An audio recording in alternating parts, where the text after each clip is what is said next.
Item ಯಾವುದೇ ಇರಲಿ try ಮಾಡಿ ಆಚಿ ಚಿಕನ್ ಮಸಾಲಾ.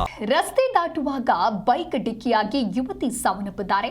ಬೈಕ್ ಗುದ್ದಿದ ರಭಸಕ್ಕೆ 27 ವರ್ಷದ ಯೋಗೇಶ್ವರಿ ಮರಣ ಹೊಂದಿದ್ದಾರೆ.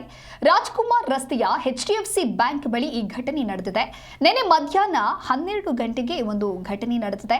ಲಗ್ಗೆರೆ ಬಳಿಯ ಕೆಂಪೇಗೌಡ ಲೇಔಟ್ ನಿವಾಸಿ ಯೋಗೇಶ್ವರಿ ಊಟಕ್ಕೆ ಹೋಗೋದಕ್ಕೆ ಅಂತ ಹೇಳಿ ರಸ್ತೆಯನ್ನು ದಾಟ್ತಾ ಇದ್ರು. ಆ ಸಂದರ್ಭದಲ್ಲಿ ಈ ರೀತಿಯಾದಂಥ ಘಟನೆಯಾಗಿದೆ. ಈ ವೇಳೆ ಬೈಕ್ನಲ್ಲಿ ರಭಸವಾಗಿ ಸವಾರ ಬಂದಿದ್ದಾನೆ. ಬೈಕ್ ಸವಾರ ಸ್ಪೀಡ್ನಲ್ಲಿ ಯುವತಿಗೆ ಡಿಕ್ಕಿ ಹೊಡೆದಿದ್ದಾನೆ. ಪರಿಣಾಮ ಯುವತಿಗೆ ಗಂಭೀರವಾಗಿ ಗಾಯವಾಗುತ್ತೆ.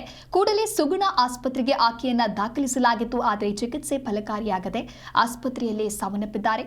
ವಿಕ್ಟೋರಿಯಾ ಆಸ್ಪತ್ರೆಯಲ್ಲಿ ಯುವತಿಯ ಮರಣೋತ್ತರ ಪರೀಕ್ಷೆಯನ್ನು ಮಾಡಲಾಗಿದೆ. ಸ್ಥಳಕ್ಕೆ ರಾಜಾಜಿನಗರ ಸಂಚಾರಿ ಪೊಲೀಸರು ಭೇಟಿ ಕೊಟ್ಟು ಪರಿಶೀಲನೆಯನ್ನ ನಡೆಸಿದ್ದಾರೆ. ಪ್ರಕರಣವನ್ನ ದಾಖಲಿಸಿಕೊಂಡು ಬೈಕ್ ಸವಾರನ ಪತ್ತೆಗೆ ಈಗ ಪ್ರಯತ್ನವನ್ನ ಮಾಡಲಾಗ್ತಾ ಇದೆ. ಊಟಕ್ಕೆ ಅಂತ ಹೇಳಿ ರಸ್ತೆ ದಾಟ್ತಾ ಇರ್ತಾರೆ ಯುವತಿ. ಆ ಸಂದರ್ಭದಲ್ಲಿ ಸ್ಪೀಡ್ ಆಗಿ ಬಂದಂತಹ ಬೈಕ್ ಸವಾರನೋರ್ವ ಈ ರೀತಿಯಾದಂತಹ ಘಟನೆಯನ್ನ ಮಾಡಿ ನಂತರದಲ್ಲಿ ಆತ ಅಲ್ಲಿಂದ ಎಸ್ಕೇಪ್ ಆಗುತ್ತಾನೆ. ಪ್ರಕರಣವನ್ನು ದಾಖಲಿಸಿಕೊಂಡು ಬೈಕ್ ಸವಾರನ ಪತ್ತೆಗಾಗಿ ಇದೀಗ ಪೊಲೀಸರು ಹುಡುಕಾಟವನ್ನು ನಡೆಸ್ತಾ ಇದ್ದಾರೆ. ರಾಜ್ಕುಮಾರ್ ರಸ್ತೆಯ HDFC ಬ್ಯಾಂಕ್ ಬಳಿ ನಡೆದಿರುವಂತಹ ಘಟನೆ ಇದು. ನೀವು ಕೂಡ ದೃಶ್ಯದಲ್ಲಿ ಗಮನಿಸ್ತಾ ಇರಬಹುದು.